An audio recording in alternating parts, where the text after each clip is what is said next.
नमस्कार मैत्रिणींनो, आपली मेजवानीमध्ये आपले खूप खूप स्वागत आहे। तर आजची रेसिपी आहे करटुले, किंवा याला वेगवेगळ्या भागामध्ये वेगवेगळे नाव दिले जातात। कोणी करटुले म्हणतात, कोणी कटुले म्हणतात, असे वेगवेगळे नाव दिलेले जातात।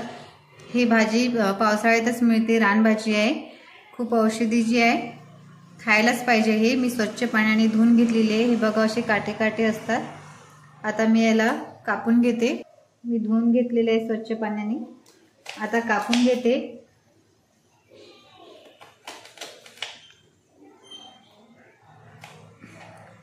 आपण पाहिजे त्या आकारात कापून घेऊ शकतो, किंवा गोल किंवा उभे कारल्यासारखे। याच्यामध्ये बी असते, हे बी काढून घेऊया आपण, काढलंच पाहिजे हे बी।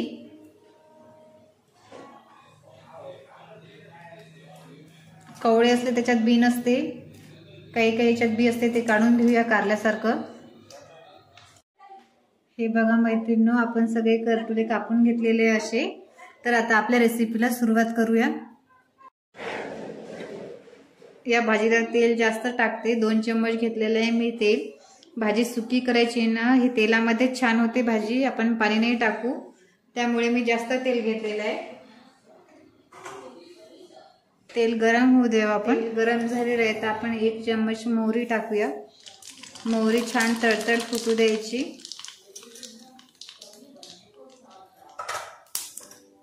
मोहरी छान तडतडली आहे। 1 मोठ्या आकाराचा बारीक कांदा मी घेतलेला आहे।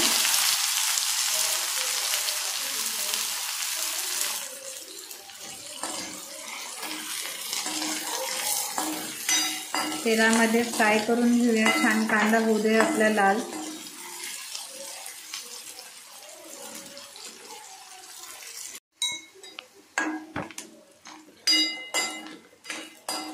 हे बघा आपला कांदा झालेला आहे। तर मी लसणाच्या पाकळ्या घेतलेल्या आहे, ठेचून घेतलेल्या आहे, बारीक नाही करायचं जास्त। हे पण मिक्स करून घेऊया आपण तेलामध्ये।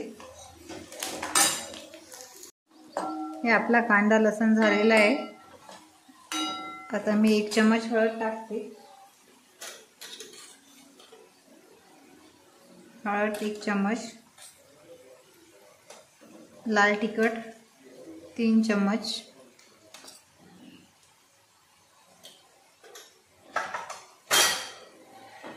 चवीनुसार मीठ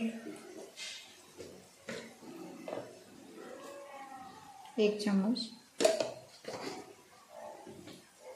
मिक्स करून घेऊया आणि आपले बारीक केलेले करटुले आपण याच्यात ऍड करून घेऊया। आता याला छान तेलामध्ये परतून घेऊया, पाणी नाही टाकायचं याच्यामध्ये। आता तेलातच भाजी आपली छान होईल। हे पहा आपण छान भाजी फ्राय केलेली आहे याच्यात कांदा आणि लसण मध्ये। आता 10 मिनिटं फिट्ट झाकण ठेवूया आपण, आपली भाजी छान होईल। हे बघा मैत्रिणींनो, आपले 10 मिनिटं झालेले आहे। आता मी गॅस बंद करून घेते। आपली भाजी झाली का ते पाहूया। मी झाकण काढून घेते आता।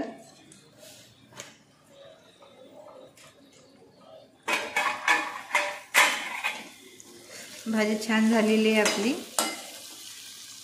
शिजली पण भाजी छान। आता मी एका डिश मध्ये काढून घेते। डिश मध्ये भाजी काढून घेतलेली आहे। बघा किती छान दिसते भाजी आपली, चवेला पण छान झालेली आहे। ओलं नारळ असेल तर मी बारीक किसून घेतलेला आहे, हे पण याच्यावर छान टाकते, छान लागेल। गार्निशिंग साठी बारीक केलेली कोथिंबीर।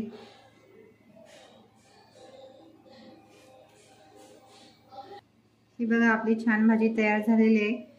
पावसाळी भाजी आहे ही एकदा तरी घरात व्हायलाच पाहिजे। सीझनेबल भाजी आहे। तुम्हाला आवडल्यास कमेंट करा, लाईक करा, शेअर करा, सबस्क्राईब करा। धन्यवाद, बाय बाय।